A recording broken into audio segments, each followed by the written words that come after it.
என் நெஞ்சில் குடியிருக்கும்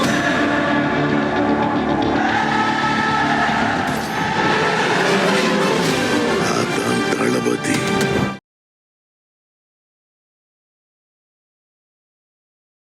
விஜய் நேத்து மென்ஷன் பண்ணும்போது என்ன மென்ஷன் பண்ணாரு? நான் அடிமையா இருக்க மாட்டேன். அதுக்காக நான் கட்சி தொடங்கல அப்படின்னு. அதாவது வாழ்வோ சாவோ, ஜெயிக்கிறோமோ தோக்குறோமோ சண்டை செய்யணும்னு ஒரு டயலாக் வரும்ல. நம்ம வாழணும்னா அதுக்காக நம்ம சண்டை செய்யணும்னா சண்டை செய்யணும்ல. ஸோ அதுக்கு விஜய் தயாராயிட்டாப்டி. அவர் வந்து இந்த படத்துக்காக கை கட்டி நின்னதா இருக்கட்டும், எல்லாமே உண்மையாவே இருக்கட்டும். அவர் ஒன்னும் ஊழல் செஞ்சுட்டு, இல்ல ஏதோ தப்பு செஞ்சுட்டு, ஏதோ ஒரு விஷயத்துல மாட்டிக்கிட்டு, என்னைய காப்பாத்துங்க, நான் தப்பு பண்ணிட்டேன், இனிமே அப்படி பண்ண மாட்டேன்னு வந்து அவர் அவங்க வீட்டு வாசல்ல போய் நிக்கல. அவர் ஒரு படம் நடிச்சாரு. அந்த படத்துக்கு பேரு தலைவா, time to lead. So time to lead அப்படின்னு போடும்போதே உங்களுக்கு வந்து ஒரு வெறி வந்துருச்சு. அது எந்த தப்பான விஷயத்துக்காகவும் போய் நிக்கல. ஒரு படத்துக்காக அவர் வந்து போய் நின்னது உண்மைதான். அது ஊரறிய உலகறிய செஞ்சது தான். அவர் ஒன்றும் போய் யாருக்கும் தெரியாம போய் கால்லயும் விழுவல, யாருக்கும் தெரியாம போய் கை கட்டி நிக்கல. அதனால அது ஒன்றும் தப்பான விஷயம் கிடையாது. நீங்க எங்கெல்லாம் கை கட்டி வாய் பொத்தி நிக்கிறீங்கன்றது நம்ம கேட்கல. விஜய் ஏன் முதல்ல திமுகவை பிரதான எதிரின்னு சொன்னாருன்னு, அரசியல் எதிரின்னு சொன்னாருன்னு தெரியல.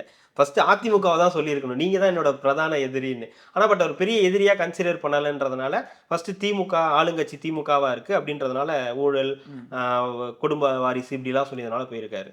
பட் அதிமுக தான் அதிகமான குடைச்சலை கொடுத்திருக்கு. நியாயப்படி பார்த்தா ஒரு அதிமுக தான் எதிர்த்திருக்கணும். கரூர் சென்று கண்ணீரை துடைக்காமல் கிளிசரின் கண்ணீரோடு போட்டோக்களை வைத்து பேருக்கு ஒரு அஞ்சலி நடத்தி குற்ற உணர்வு சிறிது கூட இல்லாமல் அந்த நிகழ்ச்சியிலும் தன்னை செல்ஃப் ப்ரமோஷன் செய்து கொண்ட நார்சிஸ்ட் பிஹேவியர் மிகவும் ஆபத்தான அரசியல் அடையாளம். இப்பதான் தெரியுதா? அன்னைக்கு தெரியல. விண்ணை தாண்டி வர பார்த்துருக்கீங்களா? அதுல திரிஷா கல்யாணம் நின்னோன்னா நைட்டு சிம்பு வந்து அந்த வீட்டில் மீட் பண்ணோம். சென்னையிலாம் சேர்ச் இல்லையா சசி அப்படின்னு ஜெசி அப்படின்னு கேட்பார்ல, அந்த மாதிரி தான். இதெல்லாம் அன்னைக்கு தெரில, இன்னைக்கு தான் தெரியுது. அப்போ தெரில, இப்போ தெரிஞ்சுன்ற மாதிரி. சாட்டை துரைமுருகன் அவர்கள். விளையாட்டு செய்திகள் இத்துடன் நிறைவு பெறுகிறது. ஒரு கட்சியோட தலைவர் வந்து பேசினார்னா அதை பத்தி நம்ம பேசலாம். ஸோ அவர் பேசுறதுக்கெல்லாம் நம்ம வந்து பதில் சொன்னா அவர் மாற்றி மாற்றி ஏதாவது ஒன்று பேசிக்கிட்டு இருப்பாரு. வன்மத்தை மட்டுமே கக்கக்கூடிய ரெட்ரோலுக்ஸ் நேயர்களுக்கு வணக்கம். இன்றைய கார்த்திக் மிஷன் நிகழ்ச்சியில் தற்போது தமிழகத்தில் நடக்கும் அரசியல் நிகழ்வுகளை பற்றி விவாதிக்கலாம். வணக்கம் கார்த்திக். வணக்கம் ஜோ. சப்ஸ்கிரைப்க்கு நீங்களே ஒரு வார்த்தை சொல்லிடுங்க. ரெட்ரோலுக்ஸ் சேனலை தொடர்ந்து சப்ஸ்கிரைப் பண்ணுங்க. நிறைய பேர் சப்ஸ்கிரைப் பண்ணிட்டு பார்க்குறீங்க, நிறைய பேர் சப்ஸ்கிரைப் பண்ணாமல் கூட வந்து பார்த்துட்டு இருக்கீங்க. ஸோ சப்ஸ்கிரைப் பண்ணிட்டு பார்த்தீங்கன்னா எங்களுக்கு இன்னும் அது ஒரு உத்வேகத்தை அளிக்கும். ஸோ தொடர்ந்து சப்ஸ்கிரைப் பண்ணிட்டு பார்த்தீங்கன்னா ரொம்ப சந்தோஷப்படுவோம். ஆரம்பிங்க. நிகழ்ச்சிக்குள்ளே போயிடலாமா? போயே ஆகணும்ல. இது பாட்டா படுறதா இல்லை வசனமாக படிக்கிறதான்னு தெரியல. நேற்றுக்கு அதாவது அதிமுகவோட அஃபிஷியல் ஐடி விங்க வந்து எக்ஸில் ஒரு போஸ்ட் ஒன்று போட்டிருக்காங்க. அப்படி படிச்சே காட்டிட்டுங்களா? பாடியே காட்டுங்க, என்ன இருக்கு? அப்படிங்களா? பனையூர் பண்ணையார் அவர்களே. இது பாட்டு பாடுறதா? இது பாட்டா? இது மட்டும்தான் பாட்டு. அதுக்கப்புறம்லாம் படிச்சிடுறேன். ஊழல் என்பது சட்டவிரோதமாக பணம் சம்பாதிக்கும் செயல். புரியுதுங்களா? அப்படி பார்த்தால் சட்டத்திற்கு விரோதமாக தொடர்ந்து பிளாக்கில் டிக்கெட்டை விற்று அதன் மூலம் பல கோடிகளை கண்ட நடிகர் விஜய் ஆக்டர் விஜய், ஆமா, ஓகேங்களா, பொலிட்டிஷியன் அவங்க ஏத்துக்கல ஆகிய நீங்கள் தான் ஆக பெரும் ஊழல்வாதி. இது வந்து ஃபர்ஸ்ட் பேரா? ஆமா, ஓகே. இது வந்து ஃபர்ஸ்ட் பேரா.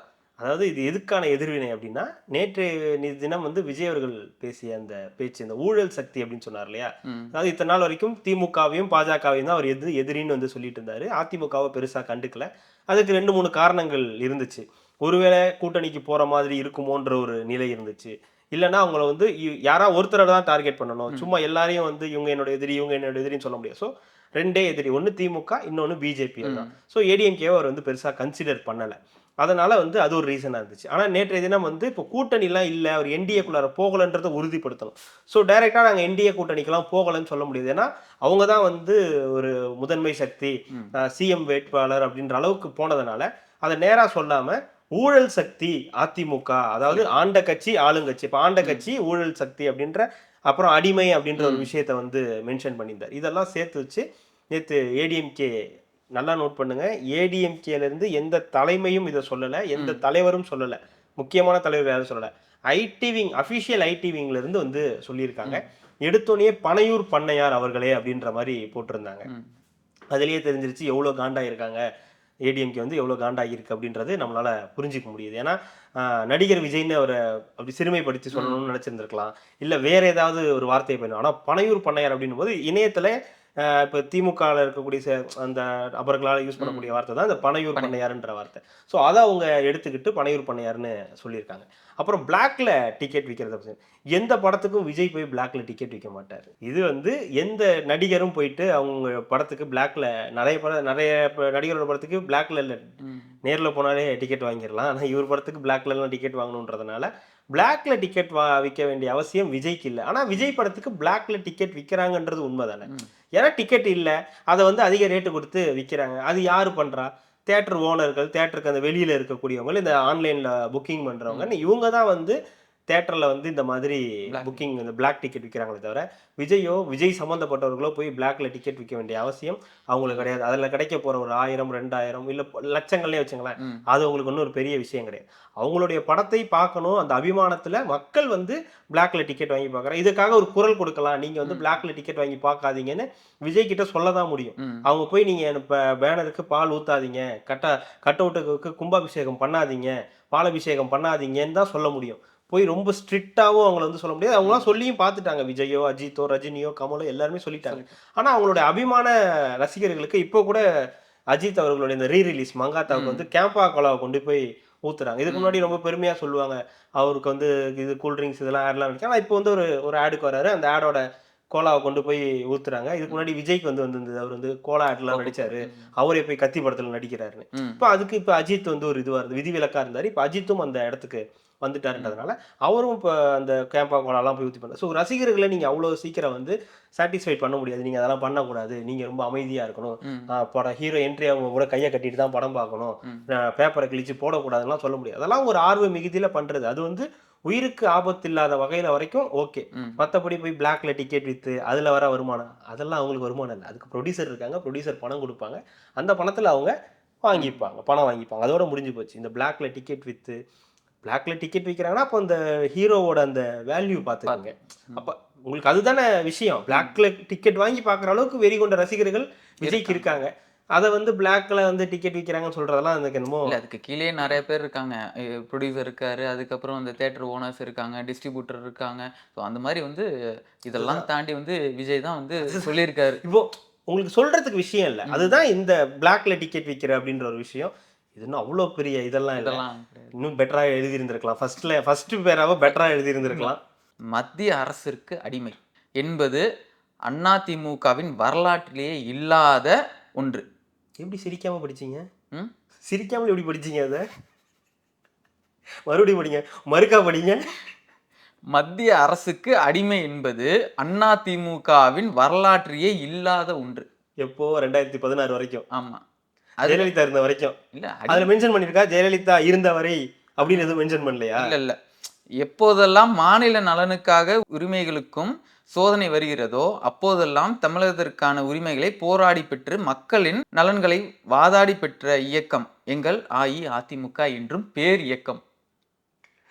போராடி இருக்காங்க. இப்போ அதாவது 2016 அப்புறமேட்டு அடிமையெல்லாம் இல்லை, இணைச்சிட்டாங்க. அந்த முதல் வார்த்தையிலேயே முடிஞ்சிருச்சு, என்றுமே மத்திய அரசுக்கு அடிமை இல்லை அப்படின்றது. ஸோ 2016 இருந்து ஜெயலலிதா அவர்களின் மறைவு, அவங்க 2 பேருமே ஃப்ரெண்ட்ஸ்.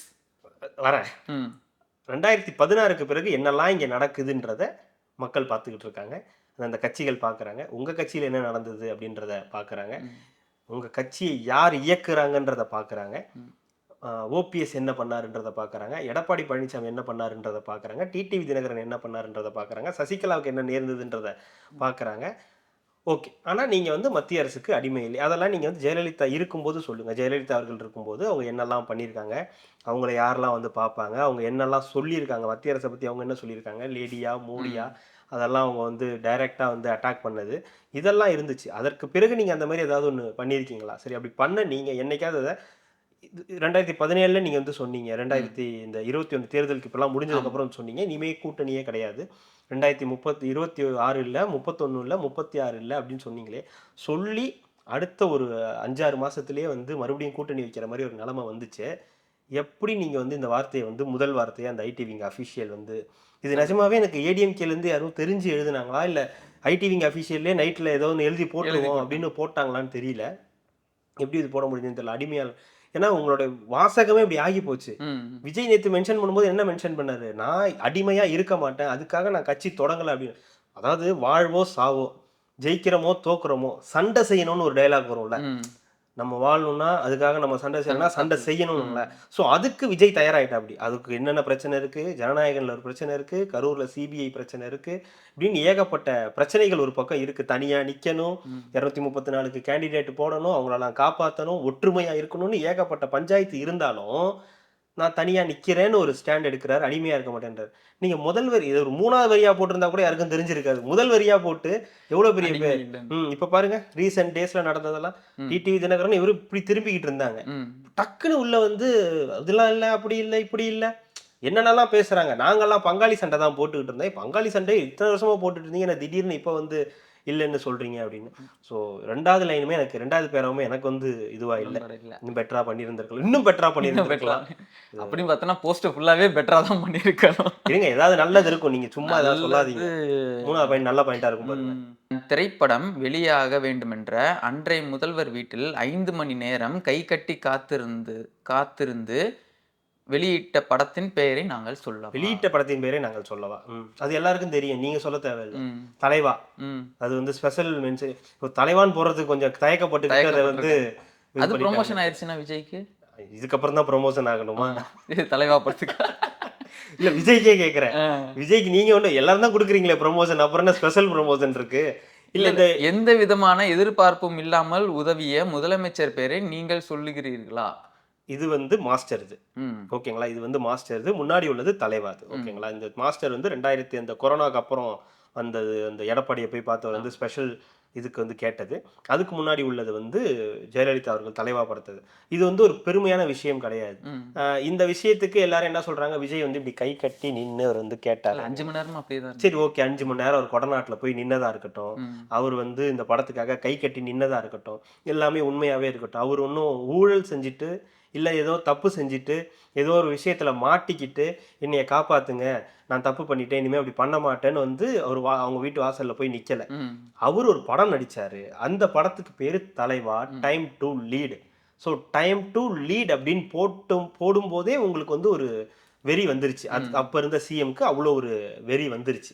அதனால அவங்க என்ன பண்ணாங்க, அது எப்படி டைம் டு லீடுன்னு நான் இருக்கும்போதே நீ போடுவேன்னு சொல்லி அவங்க காண்டாகி இந்த படத்தை ஏதாவது பண்ணணும்னு சொல்லி அப்போ அந்த படத்துக்கு பிரச்சனை பண்ணி அந்த படத்தை வந்து ஸ்டாப் பண்ணாங்க. மற்ற மாநிலங்கள்லாம் ரிலீஸ் ஆச்சு, இங்கே மட்டும் ரிலீஸ் ஆகும். ஸோ இங்கே ரிலீஸ் ஆகினாதான் அவருக்கு ஒரு பெரிய வியாபாரம் இருக்குது. அது அந்த ப்ரொடியூசருக்கு பெரிய நஷ்டத்தை ஏற்படுத்தும். அந்த நஷ்டம் நம்மளால் ஏற்பட்டுறக்கூடாது, அதுக்கு நாம் ஒரு பொறுப்பேற்றுக்கணும்னு சொல்லி அவர் வந்து சிஎம்ஐ போய் பார்க்குறாங்க. அப்புறம் ஒரு வீடியோ போடுறாரு. யார் ஒருத்தருக்குமே அது ஒரு கலக்கமான விஷயம் தான். அவங்க நடித்த படம் பெரிய கோடிகளில் போட்டு பண்ணும்போது வரக்கூடிய ஒரு பிரச்சனை இருக்க தான் செய்யும். அதுக்காக அவர் போய் கை கட்டி நின்னதுன்றது என்னை பொறுத்த வரைக்கும் தப்பு கிடையாது. அவரால் ஒரு ப்ரொடியூசர் நஷ்டமாயிடக்கூடாது, அது நடக்கக்கூடாதுன்றதுக்காக நின்னார். அதனால் அவர் வந்து எந்த தப்பான விஷயத்துக்காகவும் போய் நிற்கலை. ஒரு படத்துக்காக அவர் வந்து போய் நின்னது உண்மைதான். அது ஊரறிய உலகறிய செஞ்சது தான். அவர் ஒன்றும் போய் யாருக்கும் தெரியாமல் போய் காலிலையும் ஒழுவில் யாருக்கும் தெரியாமல் போய் கை கட்டி நிற்கலை. அதனால் அது ஒன்றும் தப்பான விஷயம் கிடையாது. நீங்கள் எங்கெல்லாம் கை கட்டி வாய்ப்பொத்தி நிற்கிறீங்கன்றது நம்ம கேட்கல. பொதுமக்கள் ஜென்ரலாக இருக்கக்கூடியங்க அவங்க பார்த்துருப்பாங்களே, வீடியோ எல்லாமே பார்த்துருக்காங்கல்ல, நம்மளாம் பார்த்துட்டு தானே இருக்கோம் என்னெல்லாம் நடக்குது இங்கே, யார் யாரெல்லாம் எதுக்கெல்லாம் கை கட்டி நிற்கிறாங்க. தேசிய ஜனநாயக கூட்டணி ஆட்சின்னு சொன்னாலும் அமைதியாக தான் இருக்காங்க. போய் 5 நாள் கழிச்சு அதிமுக தலைமையில தான் ஆட்சின்னு சொல்றதையும் நம்ம வந்து பார்த்துக்கிட்டு தான் இருக்கோம். அதனால இது ஒன்று தாங்க விஜய் கிட்ட வந்து எப்போ பார்த்தாலும் விஜயை பற்றி யார் சொன்னாலும் சரி, நீங்கள் எப்படி கை கட்டி நின்னீங்கன்னு தெரியாதா, நீங்கள் எப்படி ஆமாம் கை கட்டி தான் நின்னாரு, அதில் என்ன இருக்குது, கை கட்டம் இதில் என்ன இன்னும் புரியலையே எனக்கு, கை கூப்பி இப்படி நின்னா கூட சரி ரைட்டுன்னு சொல்லலாம். அவர் கை கட்டி நின்று இந்த மாதிரி படத்தை ரிலீஸ் பண்ண ஹெல்ப் பண்ணுங்கன்னு சொன்னார். அவர் ஹம்புளாக தானே கேட்டார். இப்போ நீங்கள் தானே அவரை நோண்டி விட்டுருக்கீங்க. அப்போ நீங்கள் தலைவா தப்பு இல்லை, தலைவா படத்துக்கு பிரச்சனை பண்ணதும் நீங்கள் தான், சர்க்கார் படத்துக்கு பிரச்சனை பண்ணதும் நீங்கள் தான். அவர் வந்து மீனாட்சி ஜெயின் காலேஜில் ஒரு 1 கோடி ரூபாய்க்கு நலத்திட்ட உதவிகள் பண்ண போகிறேன் அவரோட பர்த்டே டைமில் ஏதோ சொன்ன போவோம், அதை தடுத்து நிறுத்தது உங்கள் ஏடிஎம்கே கவர்மெண்ட் தான், அப்போ இருந்த சிஎம் ஜெயலலிதா அவர்கள் தான். இப்படி ஏகப்பட்ட குடிச்சல்கள் அதிமுக தான் வந்து விஜய்க்கு கொடுத்துருக்கே தவிர திமுக கூட கொடுத்தது இல்லை. விஜய் ஏன் முதல்ல திமுகவை பிரதான எதிரின்னு சொன்னாருன்னு, அரசியல் எதிரின்னு சொன்னாருன்னு தெரியல. ஃபர்ஸ்ட் அதிமுகவை தான் சொல்லியிருக்கணும். நீங்க தான் என்னோட பிரதான எதிரின்னு. ஆனா பட் அவர் பெரிய எதிரியா கன்சிடர் பண்ணலன்றதுனால ஃபர்ஸ்ட் திமுக ஆளுங்கட்சி திமுகவா இருக்கு அப்படின்றதுனால ஊழல், குடும்ப வாரிசு இப்படிலாம் சொல்லியதுனால போயிருக்காரு. பட் அதிமுக தான் அதிகமான குடைச்சலை கொடுத்துருக்கு. நியாயப்படி பார்த்தா ஒரு அதிமுக தான் எதிர்த்திருக்கணும். அந்த ஜெயலலிதா போட்டோ செங்கோட்டையன் அவர்கள்லாம் வச்சது கூட அவர் வந்து எதிர்ப்பு தெரிவிச்சிருக்கணும். வைக்க கூடாதுன்னு. அவங்கள வந்து ஒரு சேர்த்துக்கிறது ஒரு முரண்பாடான விஷயம் தான். ஏன்னா அவர் அதிகமா குடைச்சல் கொடுத்ததே அவங்க தான். அதனால அது வந்து பண்ணியிருக்கணும். அது இன்னும் பண்ணாம இருக்கிறது ஒரு தப்பான விஷயம் தான். அது ஒரு வார்னிங்காவே அவர் கொடுக்கணும். முதல்ல அவங்க போட்டோவே இங்க எடுத்துட்டு வராதீங்க அப்படின்னு. இல்ல இந்த பேராவும் பெட்டரா எழுதியிருக்கலான்றீங்களா? இது பெட்டரா இல்ல. இதெல்லாம் எழுதியிருக்கவே கூடாது. எழுதியிருக்கவே கூடாது. ஊழல் என்பது வெறுமனே அரசியல் பணம் சம்பாதிப்பது மட்டுமல்ல. ஊழல் என்பது வெறும் அரசியலிருந்து சம்பாதிக்கிறது மட்டும் இல்லாமல் அன்டியூ இன்ஃப்ளூயன்ஸ் மூலம் தனக்கென வருமானத்தை பெருக்க அதிகார மையத்திடம் மண்டியிடுவதும் அதே வகைதான். பணியுறாரே. நீங்க இது பார்த்திருக்கீங்களா? என்ன படம் அது? பார்த்திபன், விஷால் பார்த்திபன் ஒரு படம் நடிச்சிருப்பாங்க. விஷால் போலீஸ், பார்த்திபன் வந்து ரவுடியா இருப்பாரு ஒரு படம். படம் பேர் தெரியல. அந்த படத்துல பார்த்திபன், டேய் யாரா இவனுக்கு யாரா இந்த டைலாக்லாம் எழுதி கொடுத்து, இதெல்லாம் எவன் எழுதி கொடுத்த டைலாக் நீங்க வந்து பேசி அந்த மாதிரி யார் எழுதி கொடுத்தா நீ இப்போ உட்காந்து ஐடிவிங்க அபிஷியல்ல போட்டுட்டு இருக்கீங்கன்ற மாதிரி. அதாவது ஊழல் என்பது வெறுமனே அரசியலில் பணம் சம்பாதிப்பது மட்டுமல்ல. சரி. அன்டியூ இன்ஃப்ளூயன்ஸ் மூலம் தனக்கென வருமானத்தை பெருக்க அதிகார மையத்திடம் மண்டியிடுவதும் அதே வகைதான். என்ன அதிகார மையத்திட்ட மண்டிட்டார்? இந்த படம் ரிலீஸுக்காக எடப்பாடியை போய் பார்த்தது இல்லாம எங்க ஒரு படம் கொரோனா டைம்ல ரிலீஸ் ஆகுது, அதுக்காக போயிட்டு ஸ்கிரீனிங்காக 50% இந்த ஆக்குபன்சியை 100% ஆக்குங்க அப்படின்னு கேட்டாரு. அந்த டைம்ல உள்ள தேட்டர்காரர்கள்ட்ட எல்லாம் போய் கேளுங்க, இந்த படம் ரிலீஸ் ஆனதுனால என்னெல்லாம் நன்மை நடந்துச்சு, கூட்டம் எப்படி வந்துச்சு, மக்கள் ஒரு மாதிரி ஸ்ட்ரெஸ்ல இருந்த டைம்ல, கொரோனா அது மாதிரி இருந்த டைம்ல ஒரு படம் வந்து எப்படி அவங்க வந்து மகிழ்விச்சது அப்படின்ற பல விஷயங்கள் அதுல இருந்து இருக்கு. அப்படி வந்து அதிகாரத்துக்கிட்ட ஒரு படத்துக்காக அதிகாரத்துக்கிட்ட மண்டியிட்டாருன்றது ஒரு வகையான ஊழல் அப்படின்னா, அப்ப நீங்க ஊழல் பண்ணதை ஒத்துக்கிறீங்க. அரசியலில் பணம் சம்பாதிப்பது மட்டும் ஊழல் அல்ல, அதான முதல் வரி. இது எப்படி எழுதுனாங்கன்னே தெரியல. அப்போ ஒத்துக்கிறாங்கன்னு தானே அர்த்தம். ஊழல் நாங்க பண்றோம், பண்ணாமலாம் இல்ல, ஆனா உங்களை மாதிரி படத்துக்காகலாம் வந்து நிக்கல. ஆமா, அவருக்காக படத்துக்காக வந்து நிக்கலீங்க, எதுக்கோ போய் நிக்கிறீங்க அப்படின்றதுதான் அதுல பொருளா இருக்கு. நான் சொல்லல, இன்னும் அதுலயே ஸ்பெஷல் ஐட்டம்லாம் வேற இருக்கு. இல்ல அதை சொல்றேன், அது நான் சொல்லல. அப்படிதானே உங்களுக்கு பொருள் வரும். என்னடா இது கொஞ்சமாவது லாஜிக் வேணாமா? படத்துக்காக வந்தீங்கன்னா அதுக்கு பேர் ஊழலா? அவங்க வருமானத்தை பெருக்கிருக்கிறதா? நீங்க ஏங்க வருமானத்தை பெருக்கிக் கொள்வது அப்படின்றது அவங்களுடைய திறமைக்காக கொடுக்கக்கூடிய சம்பளம். இப்போ நீங்க ஒரு படம் நடிக்கிறீங்க, நீங்க நாளைக்கு ஒரு ஹீரோ ஆயிட்டீங்க, ஒரு 1 லட்ச ரூபா இல்ல 1 கோடி ரூபா கொடுத்து உங்களை ஹீரோவா புக் பண்றாங்க. ஒரு 2 படம் ஓடினதுக்கு அப்புறம் நீங்க என்ன பண்ணுவீங்க? அதே 1 கோடியில் நடிச்சிட்டு இருப்பீங்களா? இல்ல. நீங்க அதுக்கப்புறம் ஒரு 1.5 கோடி 2 கோடி 2.5 கோடி நாக்குவீங்க. ஏன்னா சினிமாவை பொறுத்த வரைக்கும் உங்களுக்கு வந்து ஒரு நிரந்தரமான இதெல்லாம் இருக்காது. ஸோ இன்னைக்கு உங்களுக்கு மார்க்கெட் இருக்கும்போது நீங்க உங்களோட மார்க்கெட் வேல்யூவை இன்க்ரீஸ் பண்ணி நீங்க சம்பாதிச்சுக்கிட்டா தான் உண்டு. உங்களுக்கு வந்து இதுல பிஎஃப் கிடையாது, இஎஸ்ஐ கிடையாது, உங்களுக்கு அந்த மாதிரி ஆப்ஷன்லாம் கிடையாது. ஸோ அதுக்காக வந்து நீங்க எத்தனை கோடி ரூபாயும் கொடுத்தா வந்து ஏற்றணும்னு அவசியம் இல்லை. உங்களோட கெப்பாசிட்டி என்னவோ அதுக்கேற்ற மாதிரி தான் ப்ரொடியூசரும் கொடுப்பாங்க. இப்போ விஜய்க்கு 250 கோடி சம்பளம் கொடுக்குறாங்கன்னா 250 கோடியை வந்து வெறும் 250 கோடி எடுக்க முடியும். அப்படி கிடையாது. 250 கோடி போட்டால் ஒரு இன்னொரு 100 கோடி எக்ஸ்ட்ரா கிடைக்கும், ஒரு 150 கோடி எக்ஸ்ட்ரா கிடைக்கும். ரஜினியை வச்சு படம் பண்ணால் ஒரு 200 கோடியில் அவருக்கு சம்பளம் கொடுக்கணும்னா ஒரு 300 கோடி 350 கோடி பட்ஜெட் ஆகுதுன்னா ஒரு 500 கோடிக்கு வியாபாரம் ஆகுது. அந்த மாதிரி அஜித்துக்கு ஒரு வேல்யூ இப்படி தான் கால்குலேட் பண்ணாங்க. உங்களுக்கு தெரியும்ல, நீங்கள் சினிமாக்காரர், உங்களுக்கு தெரியும். இதுதான் வேல்யூ. ஸோ இதை விட்டுட்டு நீங்கள் உங்களோட வருமானத்தை பிரிக்கிறதுக்காக அதிகாரத்திட்ட என்ன மண்டிட்டார் அதையாவது சொல்லுங்க. நீங்க ஏன் அதையும் சொல்ல மாட்டேங்கிறீங்க? நாங்க சொல்லவா, நீங்க சொல்லவா, ஏன் கேட்குறீங்க? இவ்வளவு தூரத்துக்கு வந்துருச்சு, ஆனது ஆச்சு, அதையும் சொல்லிட்டு போங்களேன். ஏன் இவ்வளவு கஷ்டப்படுறீங்க? என்னவோ போங்க. அதிமுகவின் ஆட்சியை ஊழல் ஆட்சி என்று குறை சொல்லிவிட்டு அந்த கட்சியில் கல்வி அமைச்சராக இருந்த செங்கோட்டையனை ஒருங்கிணைப்பாளர் என்று பக்கத்திலேயே உட்கார வைத்துக் கொள்வதுதான் நீங்கள் சொல்லுகிற தூய சக்திக்கான விளக்க உரையா? சிபிஎஸ்சியா நீங்க சிபிஎஸ்சியா? ஏங்க இல்ல தமிழே சரியா? தமிழ் அது ஒரு பிரச்சனையா இருக்கேன்னு கேட்டேன். இங்கிலீஷ்லயே படிச்ச புள்ள அப்படிதான். அப்படிலாம் இல்ல. செங்கோட்டையனை பக்கத்துல உட்கார வச்சிருக்கிறது ஏன்னு வந்து உங்களுக்கு ஒரு தூய சக்தி அப்படின்னு நான் ஆரம்பத்திலேயே சொன்னேன். ஜெயலலிதா படத்தெல்லாம் வைக்கிறதுக்கு அனுமதி பண்ணாதீங்க, அது ஒரு தவறான அணுகுமுறையா இருக்கும். ஏன்னா அவங்க தான் ஊழல், அதனாலதான் ஒரு பெரிய பிரச்சனை அப்படின்ற ஒரு பிரச்சனை இருக்கு. அவங்க வந்து ஜெயிலுக்கு போனாங்க, அவங்க தான் ஊழல்வாதி அப்படின்னு சொல்லி ஏகப்பட்ட இது இருந்தாலும் அவங்க மேல ஒரு அபிமானம் தமிழ் மக்களுக்கு, தமிழக மக்களுக்கு இருக்கிறதுனால அதுக்கு வந்து ஒரு அனுமதிச்சிட்டாரு. செங்கோட்டையன் ஏன் உங்ககிட்ட இருந்து அங்க வந்தாரு? அவரு என்னென்னமோ பிளான் பண்ணாரு. சரி ஒற்றுமையாகணும், அதிமுக ஒன்றிணைச்சு எல்லாம் பண்ணி பார்த்தா நீங்க எல்லாம் ஒண்ணு சேர்ந்துட்டீங்க, அவரை வந்து தனியா விட்டுட்டீங்கன்ற மாதிரி பாயிடுச்சு. இப்போ அவர் பக்கத்துல ஒத்துக்கிறாங்களா ஊழல்வாதின்னு அவங்களே ஒத்துக்கிறாங்களா? வேற வழி, ம். கிட்டத்தட்ட அது மாதிரி தானே. இல்ல உங்க கட்சியில இருக்கிற வரைக்கும் அவர் ஊழல்வாதி கிடையாது. எல்லாருமே அப்படிதாங்க. இப்போ அவங்க அந்த கட்சியில இருந்த வரைக்கும், அதிமுக இருந்த வரைக்கும் செந்தில் பாலாஜி ஊழல்வாதி. ம். இப்ப திமுகவுக்கு போனதுக்கு அப்புறம் ஒரு தியாகி ஆயிட்டாரு. தியாகி ஆயிட்டாரு. ஸ்டாலின் சொல்லுவார் இல்லையா, தியாகி செந்தில் பாலாஜி அப்படின்னு. ம். ஏன் 437 நாள் ஜெயில்ல இருந்ததுனால அவர் தியாகி ஆயிட்டாரு. தியாகி. ம். அது இவர் செங்கோட்டையன், இந்த சேல் ஆரம்பிச்சாலே அப்படிதான் போல பேர்லாம்.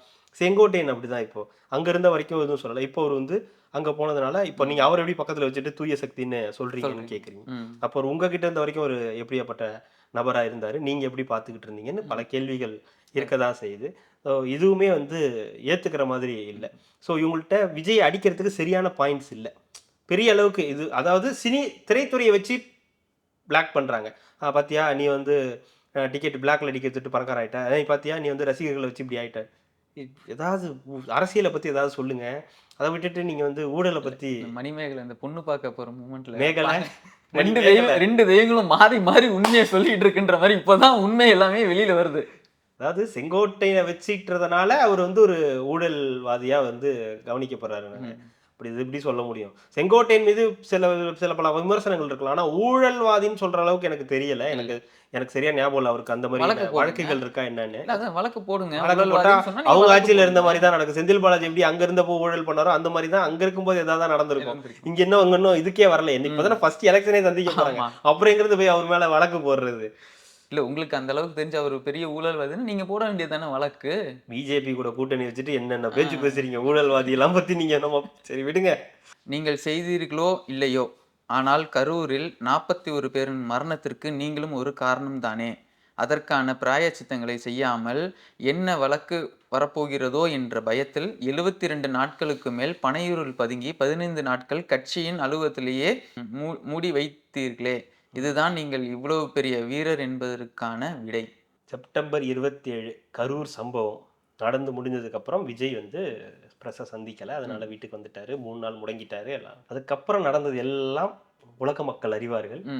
அவருக்கு முதலில் சப்போர்ட் செஞ்சது யாரு, முதல்ல அதுக்கு இந்த சம்பவத்துக்கு காரணமே வந்து இன்னார் தான் அப்படின்னு சொன்னது வந்து யாரு அப்படின்னு சொன்னது எல்லாமே இந்த உலகத்துக்கு தெரியும். அரசு தான் முழு காரணம் அப்படின்னு சொன்னது முதல் பிரஸ் மீட்டே கொடுத்ததே அவரு தான். அதுக்கப்புறம் சட்டமன்றத்தில் அதை பத்தி பேச்சு வந்தப்பையும் அதுக்கு முதல்ல எதிர்ப்பு குரல் கொடுத்ததும் அவரு தான். அப்புறம் வந்து பனையூர்ல போய் பதுங்கிட்டாரு அப்படின்னு. ஸோ இது எல்லாமே வந்து பார்த்தீங்கன்னா இப்போ ரீசெண்ட் டைம்ஸ்ல நடந்தது தான்.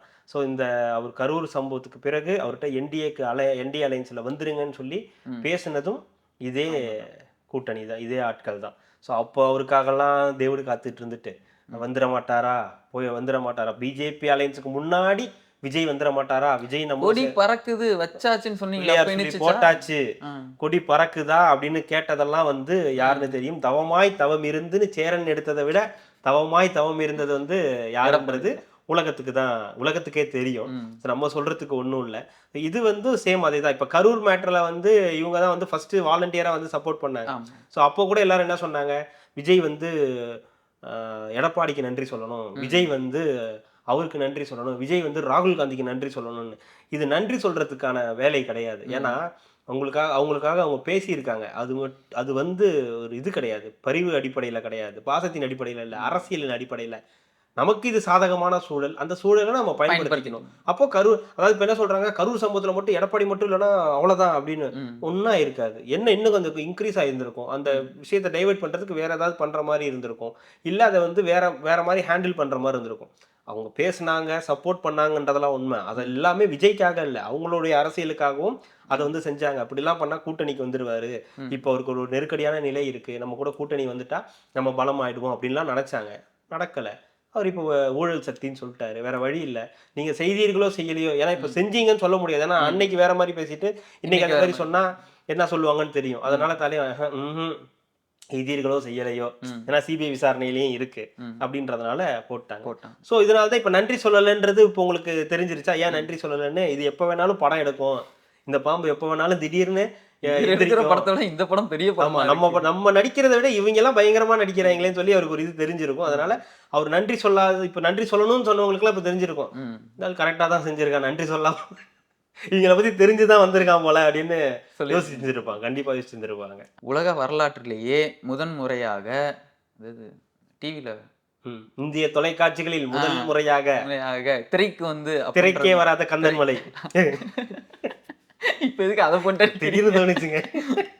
இறந்தவர்கள் வீட்டுக்கு சென்று ஆறுதல் சொல்லாமல் பனையூரில் வந்து ஆறுதல் வாங்கி செல்ல வைத்தது எல்லாம் வேற லெவல் பண்ணையார்த்தனம் தான்.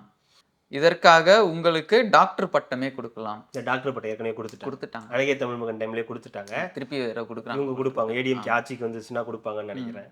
இல்ல திடீர்னு அவங்களே வந்தாலும் கொடுக்கலாம். இதுவும் வந்து சேம் அதே கேட்டகரி. இன்னொன்னு இருக்குது, அதோட தொடர்ச்சியே இன்னொன்னு இருக்குது. கரூர் சென்று கண்ணீரை துடைக்காமல் கிளிசரின் கண்ணீரோடு போட்டோக்களை வைத்து பேருக்கு ஒரு அஞ்சலி நடத்தி குற்ற உணர்வு சிறிது கூட இல்லாமல் அந்த நிகழ்ச்சியிலும் தன்னை செல்ஃப் ப்ரமோஷன் செய்து கொண்ட நார்சிஸ்ட் பிஹேவியர் மிகவும் ஆபத்தான அரசியல் அடையாளம். இப்பதான் தெரியுதா? அன்னைக்கு தெரியல. விண்ணை தாண்டி வர பார்த்துருக்கீங்களா? அதுல திரிஷா கல்யாணம் நின்னோன்னா நைட்டு சிம்பு வந்து இந்த வீட்டில் மீட் பண்ணுவோம். சென்னையிலாம் சேர்ச்சியா சசி அப்படின்னு ஜெசி அப்படின்னு கேட்பார்ல, அந்த மாதிரி தான். இதெல்லாம் அன்னைக்கு தெரியல, இன்னைக்கு தான் தெரியுது. அப்போ தெரில, இப்போ தெரிஞ்சுன்ற மாதிரி. அன்னைக்கு எல்லாமே உங்களுக்கு எல்லாம் நமக்கு எப்படியாவது வந்துருவாரு, கூட்டணியில் கொண்டு வந்துடலாம், நமக்கு சாதகமாக முடிஞ்சிடும் அப்படி இப்படின்னு யோசிச்சாங்க. என்ன நடந்தும் அது பிடி கொடுக்கல அவரு. ஸோ அதனால இப்போ வந்து நீங்கள் வந்து நாக்சிஸ்ட் அது இதுன்னு என்னென்னமோ வந்து சொல்றாங்க. கரூர் சம்பவம் அப்போ சேம் அதே தான். கரூர் சம்பவம் என்ன நடந்ததுன்றது எல்லாருக்கும் தெரியும். ஸோ அந்த மக்களை வந்து இங்கே அழைச்சி வந்து ஒரு பார்த்ததுன்றது ஒரு பெரிய விமர்சனத்திற்கு உள்ளாச்சு. அந்த விமர்சனம் அவங்க வச்சிருந்தாங்கன்னா அது ஒரு நியாயமானது. எங்களுக்கு பிடிக்கல, அவர் எங்களை பார்க்க வந்திருக்கணும். ஆனா அவங்க அதை பத்தி இது பண்ணிக்கல. அதற்கான அந்த நிவாரண தொகையும் அவர் வந்து கொடுத்திருக்காரு. அந்த நிவாரண தொகை போதுமானதோ இல்லை அதெல்லாம் நம்மளோட கருத்து கிடையாது. அதை கொடுத்தாங்க, அவர் கொடுத்தாரு, அவங்க வாங்கிக்கிட்டாங்க. இது அவங்களுக்குள்ள இருக்கக்கூடிய ஒரு இது, அது நடந்துகிட்டு இருக்கு. இன்னொரு பக்கம் சிபிஐ விசாரணை நடக்குது. அதுக்கு நீங்க அப்பவே ரியாக்ட் பண்ணியிருந்திருக்கலாமே திமுக மாதிரி. இப்போ திடீர்னு வந்து நீங்கள் வந்து நார்சிஸ்ட் அப்படி இப்படின்னு சொல்கிறது வந்து, ஸோ இப்போ உங்களுக்கு ஒரு அரசியலில் ஒரு எதிரியாக இப்போ நீங்கள் அவரை பார்க்கணுன்னு நினைக்கிறீங்க.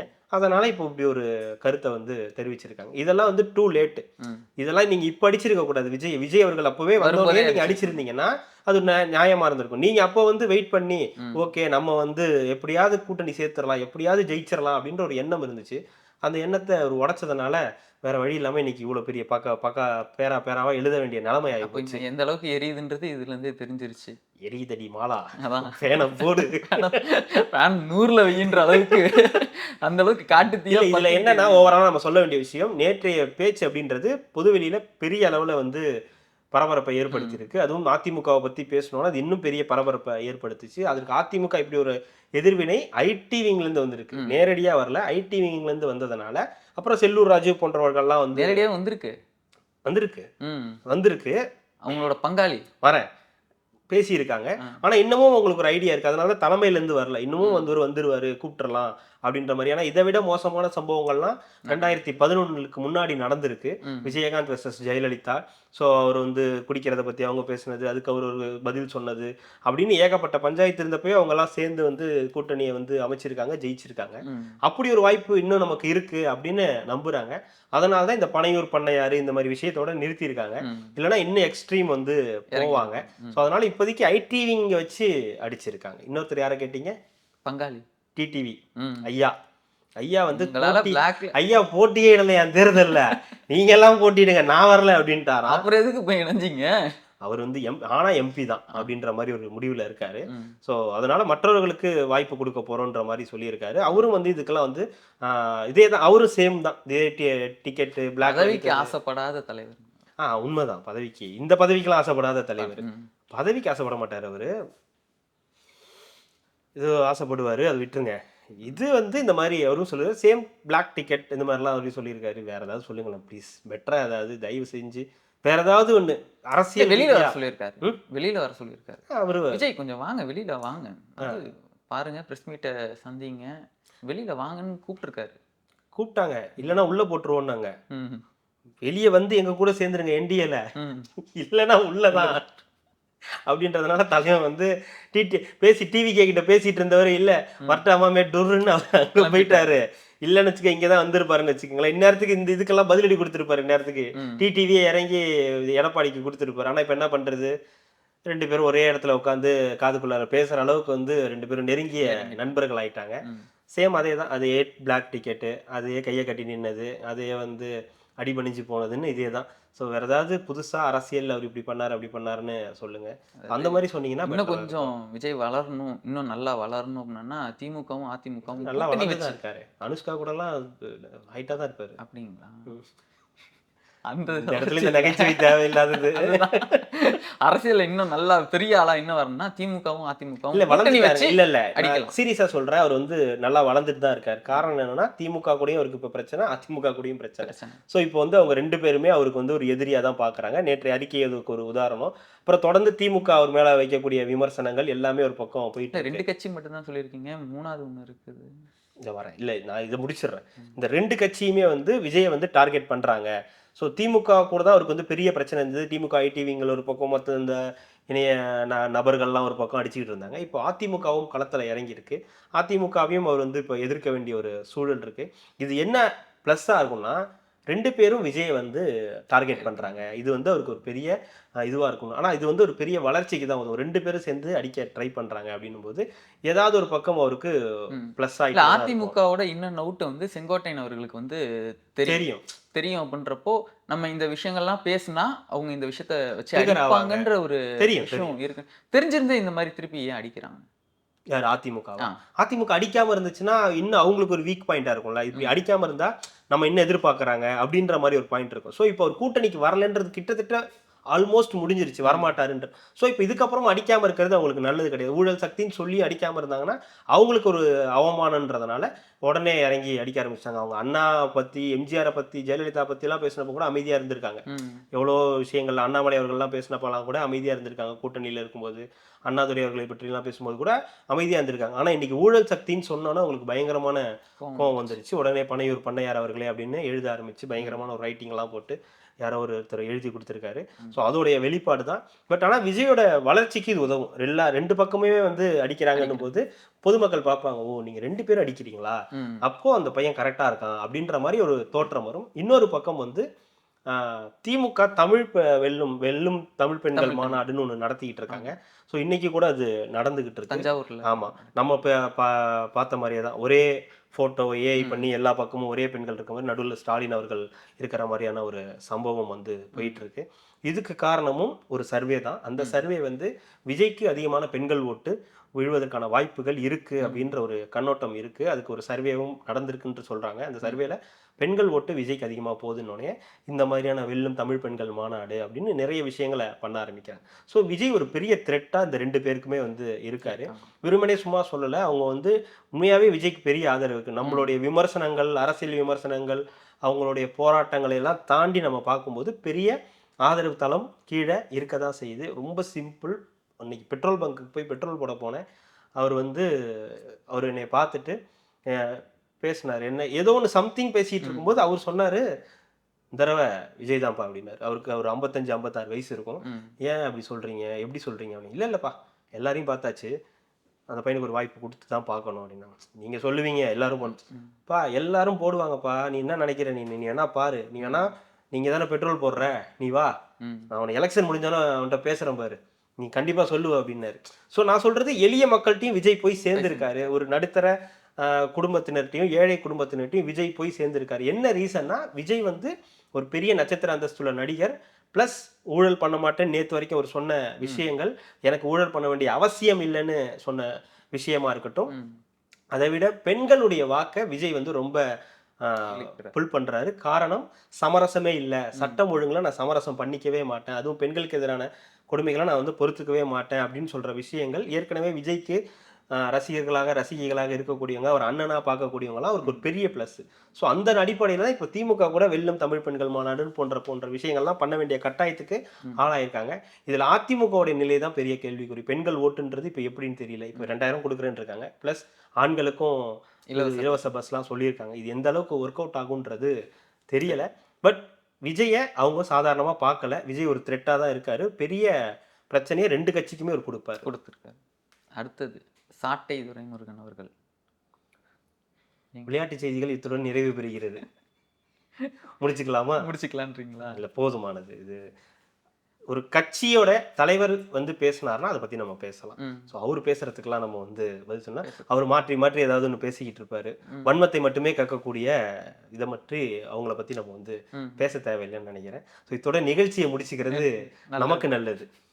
கண்டிப்பா கார்த்திக். அடுத்த நாளைக்கு வந்து ஜனநாயகன் படம் தீர்ப்பு வருதுன்னு நினைக்கிறேன். என்ன வருதுன்றதை பார்த்துட்டு அதுக்கு அந்த நேர்காணல்ல நம்ம அடுத்தது மீட் பண்ணுவோம். மிக்க நன்றி. மகிழ்ச்சி. என் நெஞ்சில் குடியிருக்கும்